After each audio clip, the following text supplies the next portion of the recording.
Hi everyone, it's Raina. So this video is looking at introversion and associated issues.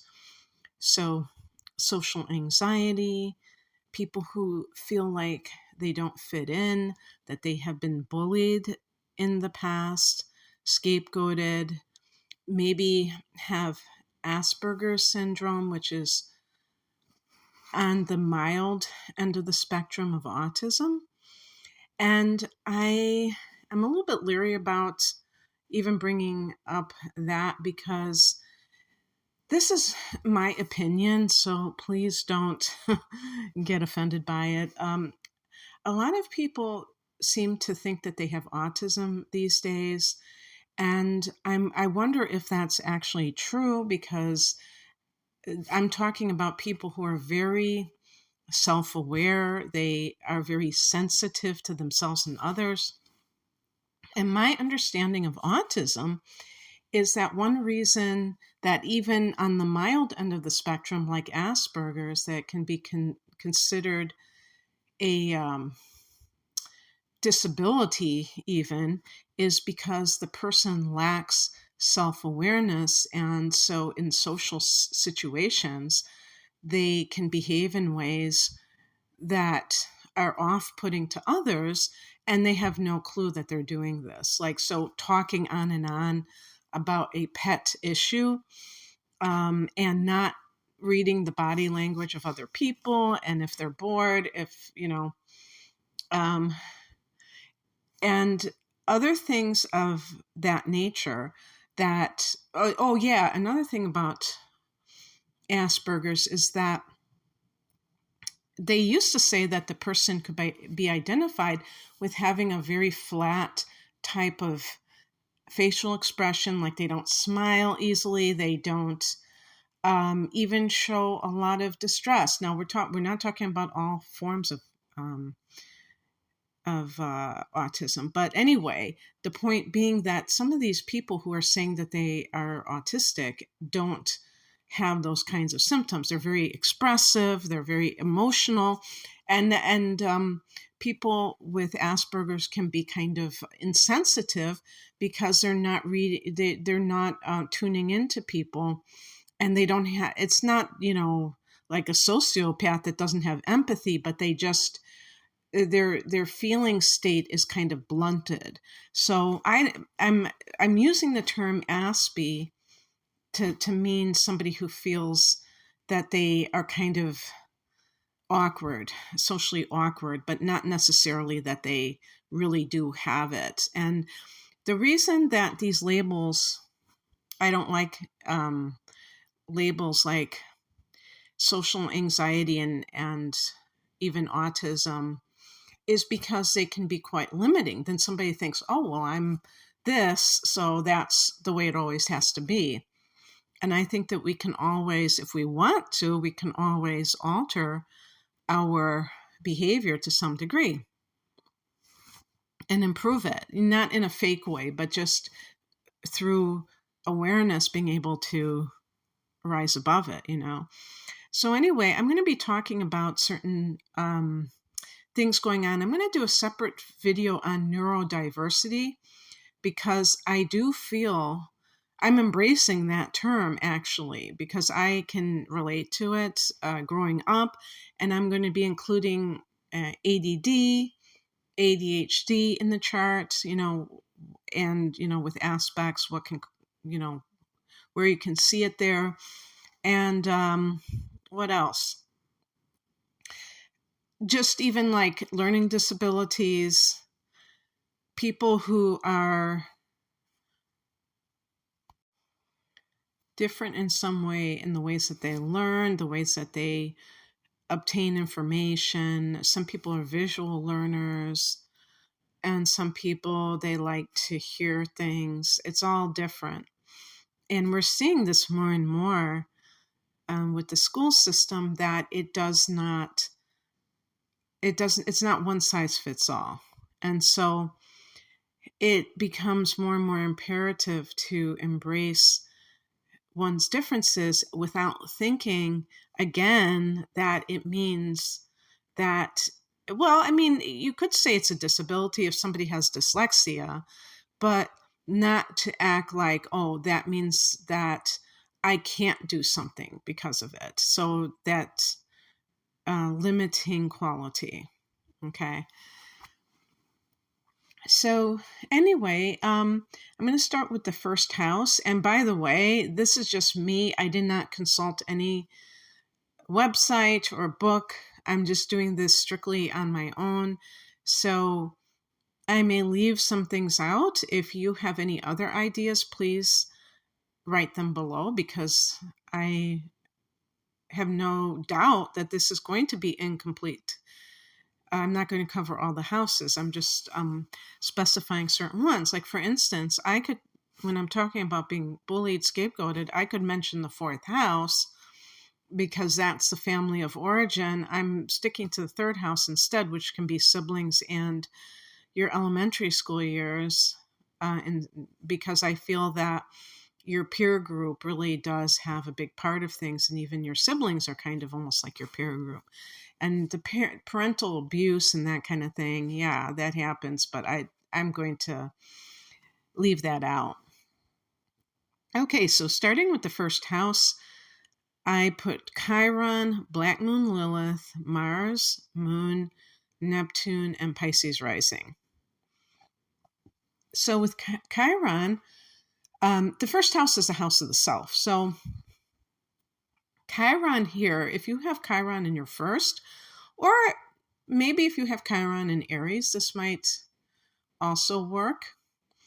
There can be a feeling of woundedness based on who you are in terms of your identity.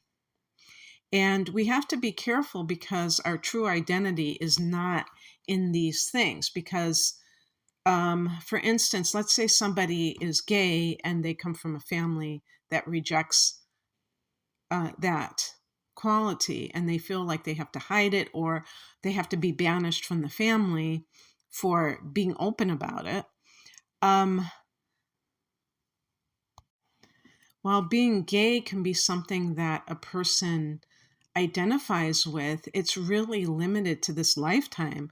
It's really limited to your current body, your current, and what I mean is body consciousness that is with this lifetime, and is not your ultimate identity. Same thing with gender, same thing with race. All of these things are dependent upon this material existence. So when I use those terms, identity, identify, don't think that I'm saying your ultimate identity. So another thing that can happen with Chiron in the first is that somebody can have a physical disability or disfigurement. So the person that is born having to be in a wheelchair, the person who's born with some kind of like I was going to say, like a cleft palate, but those operations are usually done right away. But something that maybe they have, like, what do they call those things? A huge birthmark or something that is very, like, prominent on their face, and people are always looking at them and asking them questions or whatever. Some people use their challenges to spur themselves on to greater things. So they use it's like they use it kind of as this forging tool, or whatever you want to call it, and it makes them stronger. It makes them, all the challenges that they face, they use as fuel to strengthen. While other people use it as something to blame for the condition that they're in, for why they can't be successful in life. And so this is where this can occur. One thing I want to make clear is that not everyone experiences a certain situation in life in the same way. And it's possible that other factors support the person who is more proactive, or they're more positive about maybe about their life, they have more confidence, whereas the other person, they just see it as more evidence that they were, they're doomed in some way. But it can be, there can be other things. And this happens. We do see this in life where some people, they take something that is true and they like having some kind of disability, for instance, but they make it be everything about themselves. And when it's in the first house, this is especially true because the identity. By the way, being successful is another thing that we have to be very careful about, because even with astrologers, some of them may have a worldly perspective where they think that it's important to be to have this, to be recognized for one's work, or I'm talking about in a very public way, the 10th house. I am including the 10th house in this, but I don't want to perpetuate this idea that success lies in making a lot of money and having this amazing career. I mean, that could be something that is very satisfying to a person, but all of these things are temporary, so they have to be put in proper perspective. And unfortunately, some people focus too much on the material possessions that they accumulate, or the job that might have this impressive title, but it takes so much of their time that they end up neglecting their family, or they can't even find a partner because they want to. If they don't want to, that's a different story. Some people are married to their career, but some people are wanting those things, and yet they're workaholics, or they're looking for that those nuggets of recognition, because that's what kind of fuels them and keeps them going. So this is, with Chiron, it's just a basic sense of self. The artist who has parents who want them to be a doctor or a lawyer. And what does that child do? Either the child is going to obey them, but in this case, if the child decides to become an artist, or maybe a Reiki master, the parents may disown them, or reject them in some way, and that can be being, bully them. When I say bully, I mean singled out. This could be with peers, but it can also be with adults. And not just parents, it can be teachers. If you ever felt like you were singled out by teachers for whatever reason, because you weren't as quick a learner, fast a learner, and they, put you down for that, or something like that. Or maybe you were rebellious because you had a difficult home life and you really were just angry. And then you were getting bullied not only by your parents, but by other authority figures like teachers. So that's Chiron. Then we go to Black Moon Lilith, and sometimes that can show up like Pluto, but it can be this. I don't want to talk too much about the power struggles or anything like that, because I deliberately left out Pluto from the first house. But I'm talking about the sense of self, of maybe I should leave Black Moon Lilith out of this. I just think, like, in terms of whatever it is that you feel that people are rejecting you as, that you are defiant about those things. It could be something like that, where you push back on that, or that you succumb to that feeling of being a victim to some degree. Mars, I put in the first house. Now, Mars rules the first house because Aries is the ruler of the first. So why would Mars be bad in the first? I'm not saying good and bad, by the way. I just mean, like, Mars can indicate that the person is, if you are very pushy, especially if you have hard angles to Mars, like the sun, I'm doing the aspects separately, but like if you have a square between, or an opposition between the Sun and Mars. Um, this can indicate someone who is very competitive, and that can be very off-putting to other people. So it can kind of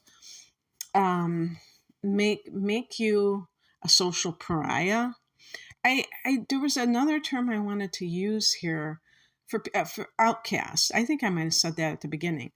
So people kind of stay away from others who they feel are overly aggressive, and there's like a kind of an awkward quality with that, where the person doesn't know how to behave appropriately. They just are really kind of being too pushy.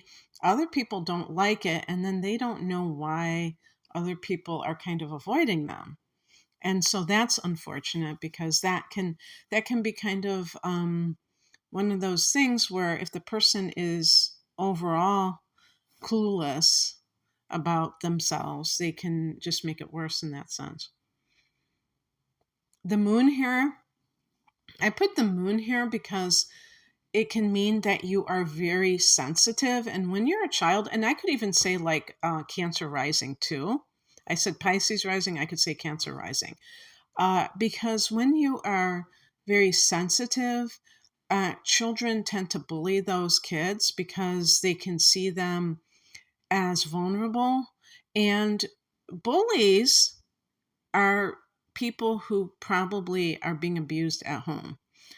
I would say 9 times out of 10. Okay, so they are those vulnerable kids that they see in you, that they saw in you as a child. And so they don't like that. It makes them feel uncomfortable because they are identifying with their abuser. Remember that somebody can be abused and they can learn from that abuse not to do that to other people. But unfortunately, there are some people who identify with their abuser and they actually think that their abuser is doing the right thing.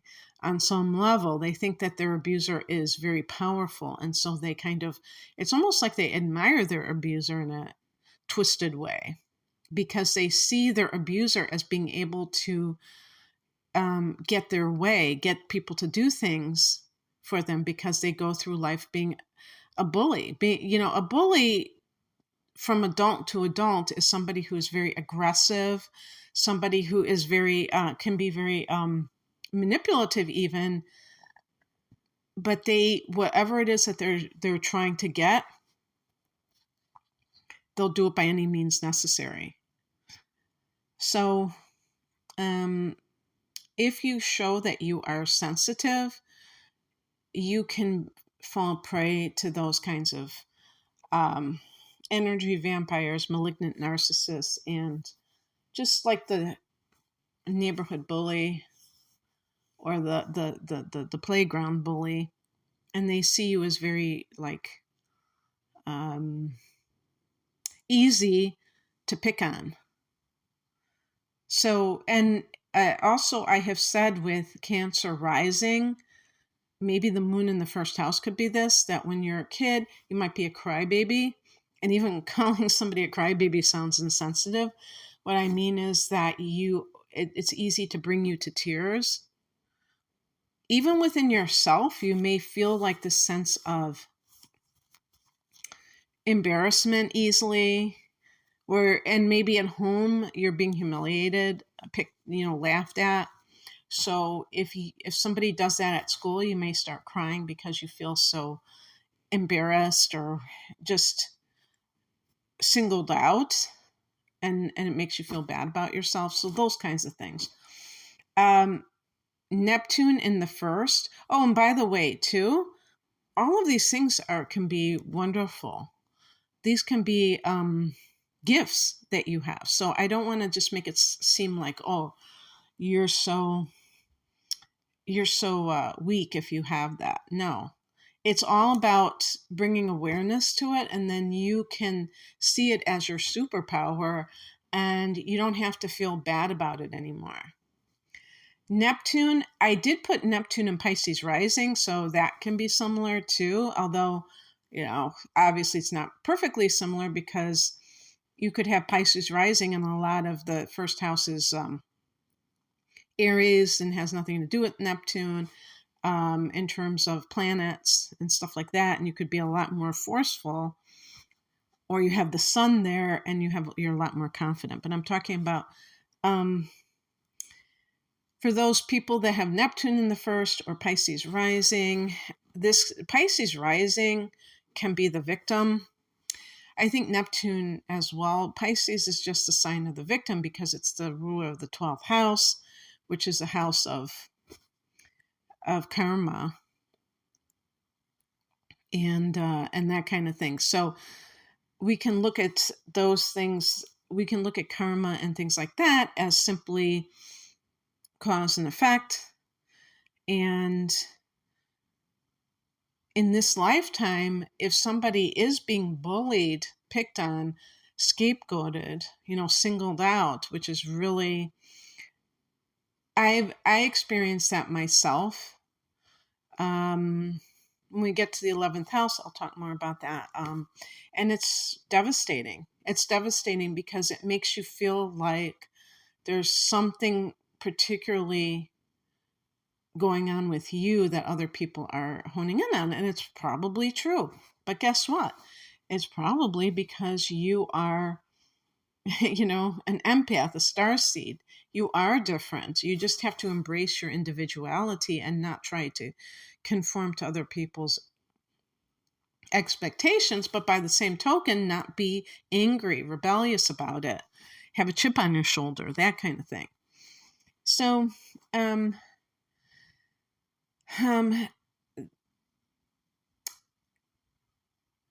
this can be something where you always find yourself the one who is getting picked on, like in school or at home.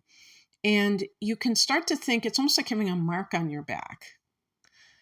And that this is where it gets tricky, because if you start to identify with that, and it's hard not to when it's in the first house, you can become in this place. I mean, the worst case scenario is that you would become a covert narcissist, where you would try to gain sympathy or attention by being a victim in life. So whether it's the circumstances in your life, when I see a lot of people who are drug addicts, who are begging on the street, and they've even, I'm talking about younger people. I'm not talking about older people, but older people too this can be true for them too. I'm not saying necessarily that anybody decides, with a clear mind, I'm going to become a drug addict so that people will feel sorry for me. They're naturally in pain to the point where it's like they have to escape from that.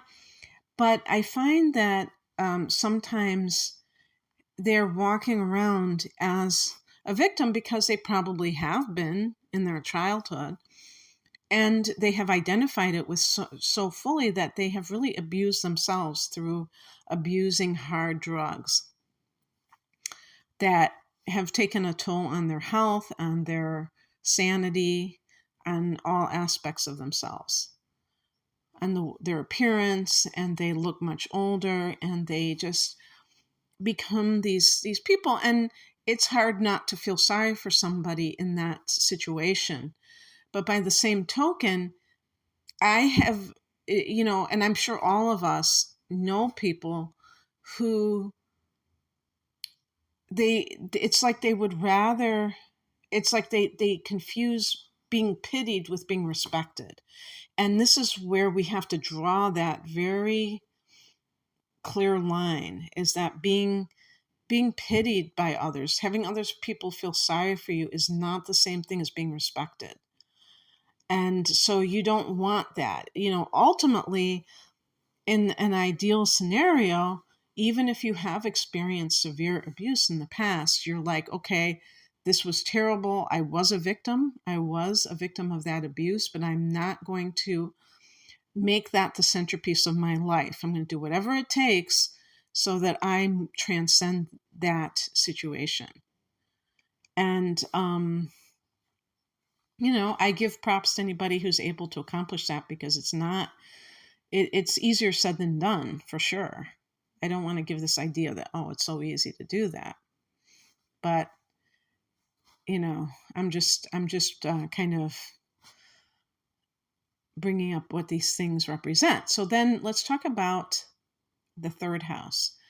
We have Mars, we have Pluto, Saturn, and Chiron. Mars in the third. I put Mars in the third because this can be something with siblings. There's two of them that I say in particular. Well, maybe Saturn, but especially, and Chiron could also qualify. But if you felt sibling rivalry, a lot of times if you had a parent who favored, your brother or your sister or over you, then the Mars can be that competitive thing, also representing the lack of harmony between you and your siblings.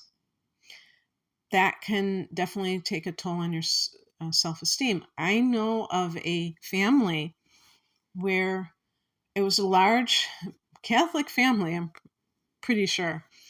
And one sibling out of the, I don't know, 6 or 7 was scapegoated. And this sibling was not allowed to eat at the table with the rest of the siblings. I can't remember what they did with that sibling. Can you imagine how evil that is for parents to do that? The rest of the siblings were allowed to do that. That is abuse to those other siblings as well, because children inherently have a sense of fairness. This is one of the reasons why when you were a kid and there was a chocolate cake and your father, I'm probably thinking about something that happened to me, cut slices for you and your siblings, and you're like, hey, they got a bigger piece. And it was such a big deal for fairness that when that is violated, even if you're not on the receiving end of the abuse, you are being abused from that. In this case, you might be that one that is castigated. And yes, I do believe that sibling that was scapegoated went on and became very messed up. I don't know if they eventually healed themselves or what, but I do know that one of the ones that wasn't scapegoated in that family ended up dying from substance abuse at a young age. To me, early 60s is premature because this person was healthy otherwise. And we're talking about a middle class or maybe even like slightly affluent family. We're not talking about the added pressures of economics. So I'm telling you that these things do happen and they're very serious. So it's up to us to recognize these things within ourselves, these patterns, and then look to any way that we can heal them. We may use multiple healing modalities, traditional and alternative. Who knows? I mean, it's all up to the individual. So anyway, Pluto I include in here because it can also be that sense of power struggles, and that can go along with sibling rivalry. The reason the narcissistic parent plays favorites is to keep you and your sibling or siblings apart so that you are not a united front, so that you will be competing for the affection of the narcissist. And you can see siblings who, because of that narcissistic abuse, even as adults, are not friends with each other, that they still have this rift. They may not have they may not hate their sibling, they may not be fighting with them actively, but they are just estranged because on a subtle level, the malignant narcissist poisoned the well.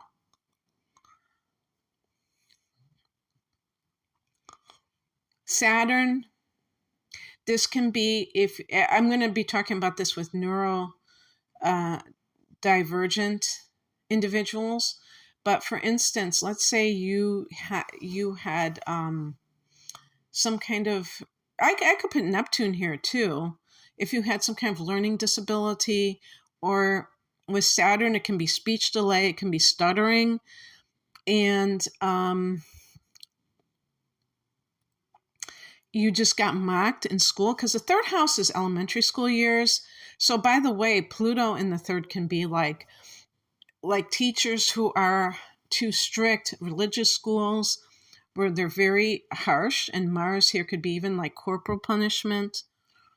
And being bullied and scapegoated, that goes along with that, because sometimes children are picked on. That's why I said Pluto. It's like the abuse of power. But with Saturn, it could be like being bullied because of that, some kind of like speech defect or learning disability. If somebody, has a hard time reading or learning very quickly, Saturn is about delays, but it doesn't mean that the person lacks intelligence, and they can actually retain information quite a bit, because the third house is the mind, but they just may have to repeat it more times, which is fine. There was an episode of Little House on the Prairie. Some of you who are younger, on the younger side, you may have never watched that show, because it aired originally from the mid 70s, or I think you could say early 70s, 1974 to the early 80s. And I think there's some free episodes on YouTube or other sites, and it is wonderful. I never got into the Waltons, so some of you might be Waltons fans, but it is really well written, well acted, and people still watch those shows over and over again because they just are so good. You can watch them over and over again. But I remember being a kid in the 70s watching Little House on the Prairie every week, and there was an episode where a little boy, I think it was, he couldn't, he stuttered, and the other kids would snicker, and they even tried to do something to make him stutter even more or something like that. So that's something that can ostracize you from others. That has to do with your learning. So you could put Neptune there too, being spaced out, ADD, ADHD, and feeling like you can't understand, and other people maybe labeling you as not so bright. And that can chip away at the self-esteem, that can make other people kind of put you in a, kind of like a corner separate from them, and so on and so forth. And you may even kind of withdraw because of that. And Chiron in the third. And this is, I'll just say that that's similar to Saturn, that feeling of woundedness for your elementary school years. That's your peer group. Anything where you didn't fit in general with them. And that sometimes it can simply be that you are just different. I was always like the class clown, but I was always kind of precocious. I was always I was a teacher's pet sometimes, because I was more, I don't want to use the word advanced, but in a way, I was more mature, because I wasn't really, I didn't think like a child a lot of times. And of course, the parentified child, that can be because of abuse as well. So it's not to say that situation doesn't stem from some type of abuse to begin with. In the 10th house, which is your reputation and career, I have Black Moon Lilith, Mars, and Pluto. Pluto and Black Moon Lilith can be kind of similar, which means that there is, 10th house can be bad reputation. I have a separate video on Black Moon Lilith in the 10th that I think might have resonated with people, because I still get comments from it. I don't remember when I put it out, probably a year ago, maybe even as long as that. Time is going so quickly. But the point is that there are some times when the 10th house can be your reputation.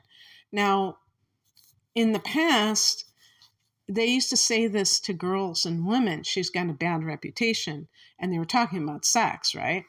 And Black Moon Lilith can have that scorpionic, plutonic, seductive kind of quality to it. So yes, if you're someone who there have been rumors about, and this could be like in high school or something, where you're the one that gets singled out. Sometimes it's because the person is very attractive, like the woman, but she's also sultry looking. She doesn't look necessarily that wholesome like the girl next door. She looks a little bit dangerous, like seductive. Sometimes a girl who has, or been sexually abused can present that kind of image. Again, going back to Black Moon Lilith in the first house, I really don't know if that is appropriate for bullying purposes, but perhaps it is. 10th house, yeah, I think it could be. And both of these, we could say, because the first house can be how you dress. And some, girls, they dress very provocatively, but they're not really acting that out. They just want to look that way. And sometimes it is because they have experienced sexual abuse, and they identify as a seductress because they feel that there's something about them that is causing them, they're blaming themselves for the abuse. So they feel that there must be something within themselves that's doing that. So they're just dressing the part. In the 10th house, this can affect how people treat you because they are, this is your reputation. Whereas the first house is kind of like your calling card. The 10th house can be like, even maybe if there's a scandal or gossip. And the thing with Pluto in the 10th house is there could be some kind of fall from grace. There might be a situation where the person maybe comes from a family that has a scandal. So a politician's child, a minister's child, where the minister is accused of some kind of sexual misconduct or financial misconduct, and then the whole family gets tarred and feathered because of that. And so you can be ostracized. Sometimes children pay for the sins of the parents. And the 10th house is the father, but we can say the authority figure. Mars here, again, you could be battling authority figures. And so also look at hard angles. I didn't put everything I'm going to do a separate video on the aspects because this is already getting way long. But this, when people have been ostracized or bullied by a parent or other adults, a caregiver, they can project that onto other people in society, including their boss, teachers, and things like that. And so it ends up becoming a self-fulfilling prophecy because, while it is true that they experienced it back then, they turn around and are doing it to others. And because of that, it prolongs the agony, if you will. Okay. In the 11th house, we have Saturn and Chiron, and that was the only ones I could think of. I could say Pluto, but I'm not going to go into that. I have both of those. The 11th house is the house of the collective.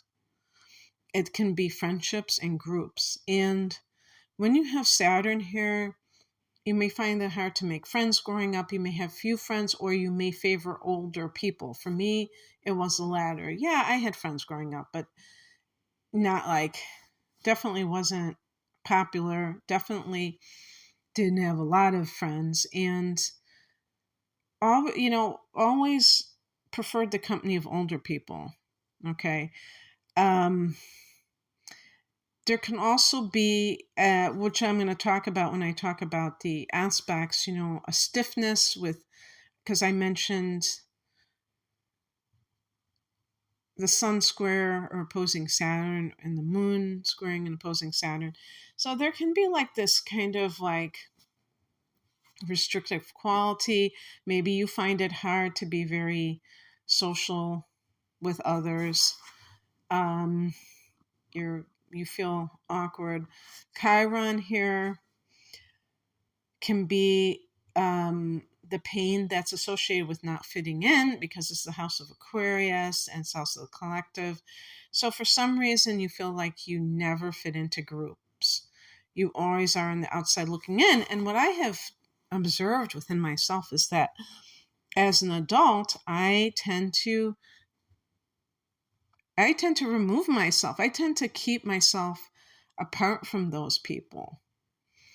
And so I'm doing it. I'm not necessarily being rejected. I'm kind of like rejecting them. And so we have to be careful if we have these placements that we're not kind of doing that back to the, as adults when it's not being done to us. Because I find that happens. And I think a lot of times that it's a self-protective measure because the person feels that they want to, safeguard against being rejected. So they're going to do it first.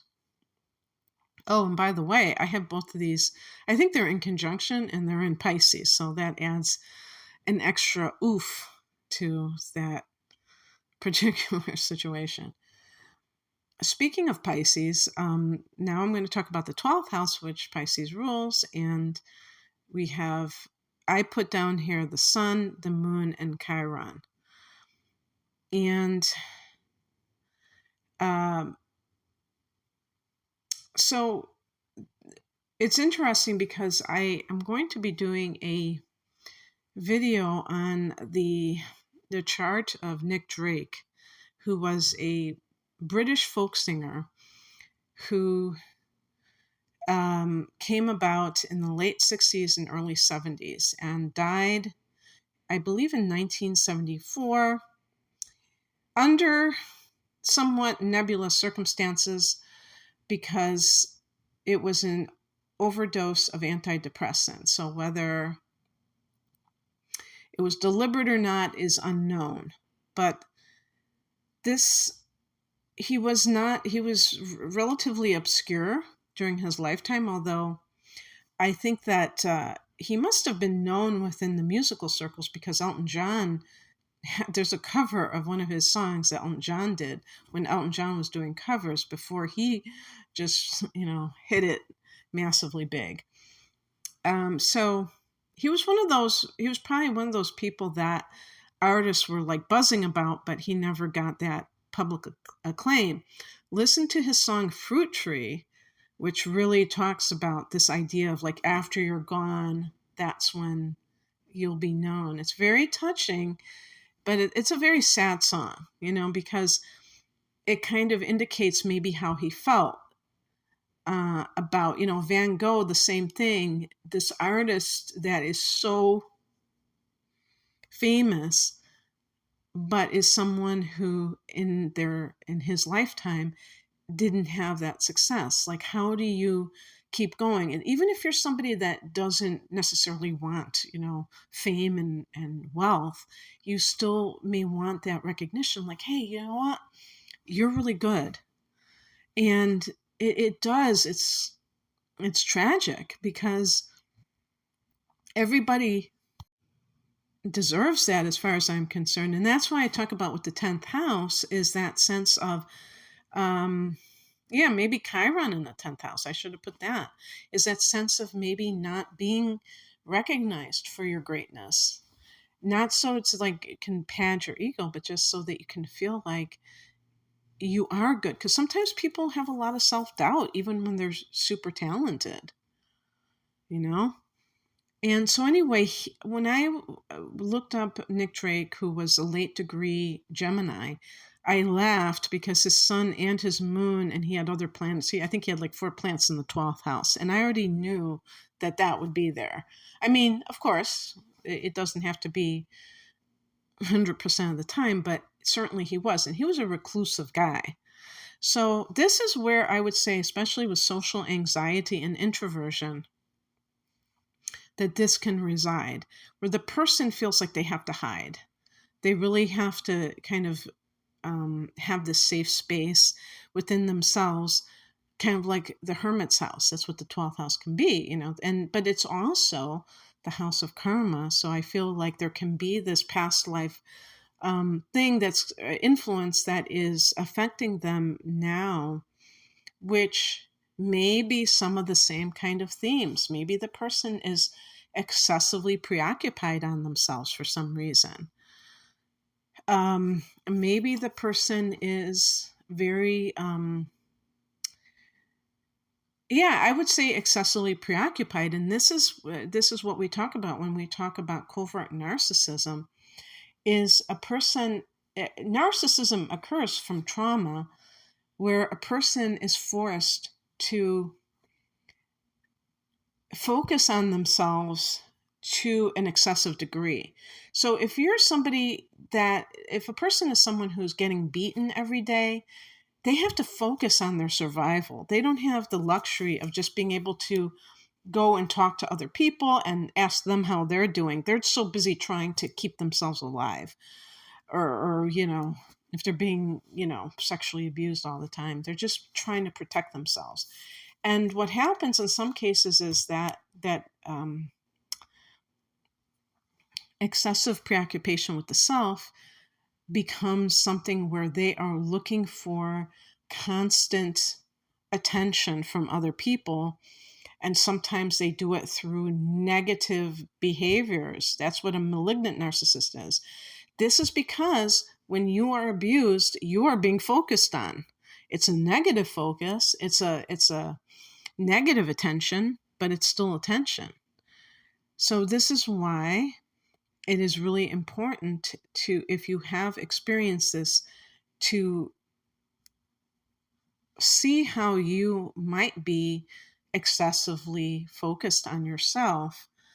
If you are introverted, there's a difference between social anxiety and introversion. And that's what pisses me off too, because just because you're introverted doesn't mean that you have social anxiety. Just because you prefer to be alone, you prefer to read rather than go to a loud party or to a sporting event or whatever where there's a bunch of people, doesn't mean that you have a disorder.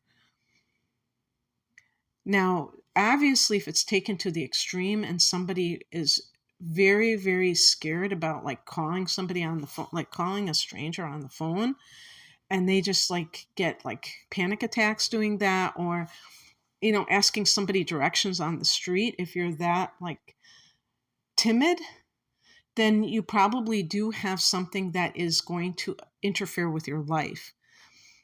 But again, there are different ways of healing from that. There are certain things that you're told, oh, you have to do this and that. Maybe that's not necessarily true. Maybe there are some other ways you can heal.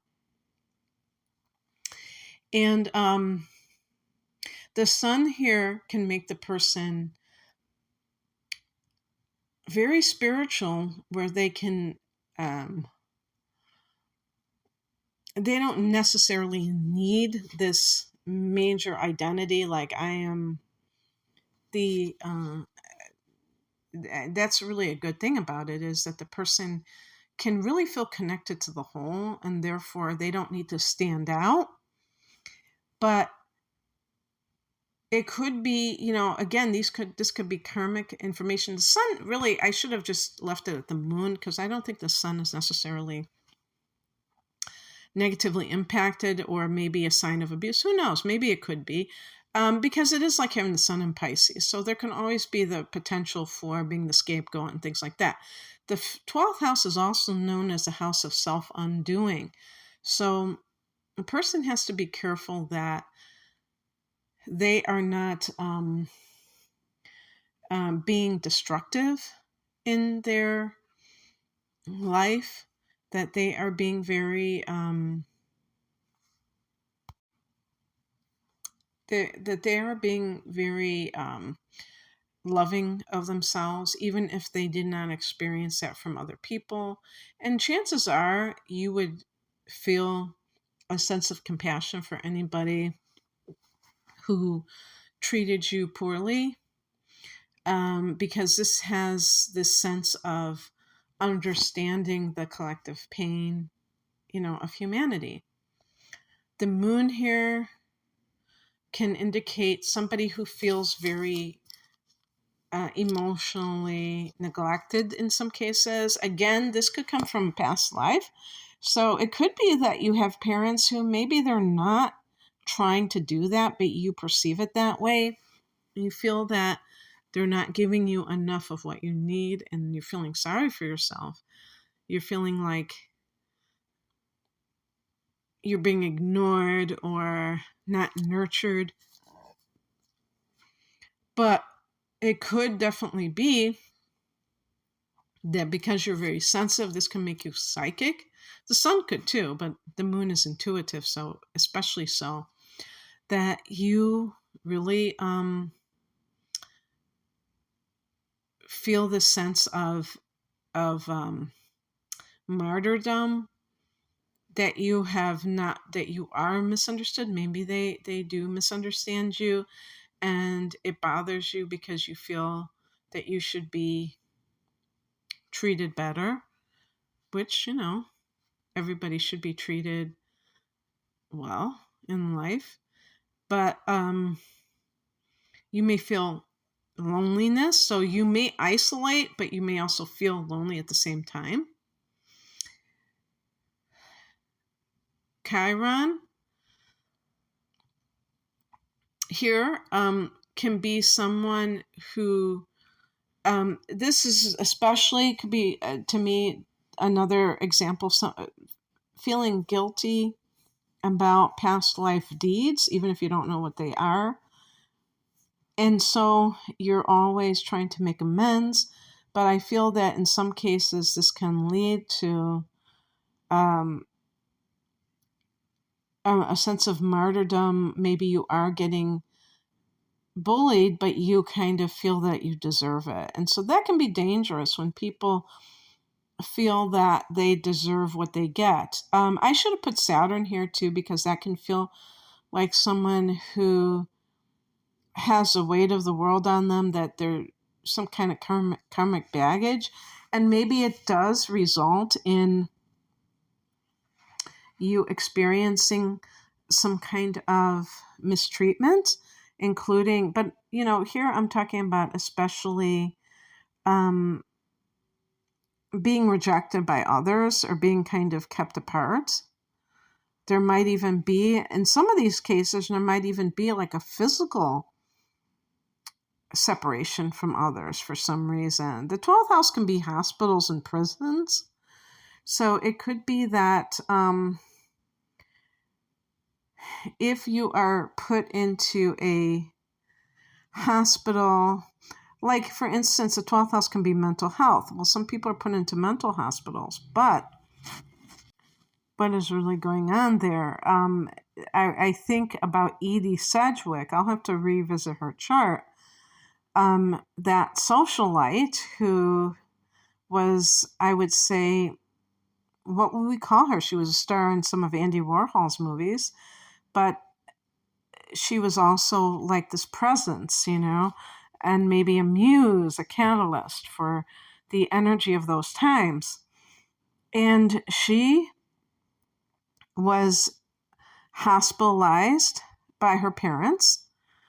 And she was really, I think she was really paying for the sins of her family. Her father raped her. She acted, of course you're going to have mental problems if you experience trauma of that nature.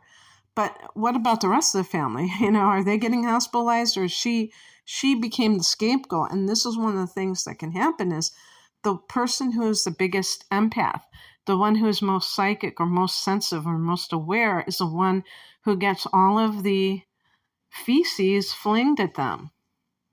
And they get blamed for it because they are telling the truth. They are seeing the truth of the effed up family in which they live in. And, a family is no different than any other group in that there tends to be somebody who is kind of like the leader or the ringleader. There's the followers, and there are the outcasts, the person who they want to blame, that doesn't belong. So just keep that in mind, is that these things, I believe, this is me, I believe that we choose our parents and our circumstances at a higher level. That does not mean that we are not victims of these people and that they are not perpetrators. You can walk and chew gum at the same time. You can hold these concepts simultaneously without minimizing the trauma and the abuse that you may have suffered, and at the same time not identifying as a victim, because that will perpetuate it. And if you don't want to be bullied, if you don't want to be an outcast, if you don't want those things, you might not necessarily want or need to fit in because you might be independent. But if you don't want to experience those things, I think one of the first things that it's important to do is to get clear on what happened in the past versus who you are now and what you're capable of. And the worst possible thing is to see the natal chart as something that is etched in granite, and it's like a stone tablet that has no ability to change. I really believe that evolutionary astrology is the way to go, even more than predictive astrology. It's all about making inspired choices in our lives. Okay, this ends part 1. I'm going to be doing the aspects with these areas of ostracism next. Thank you for listening. Take care. Bye.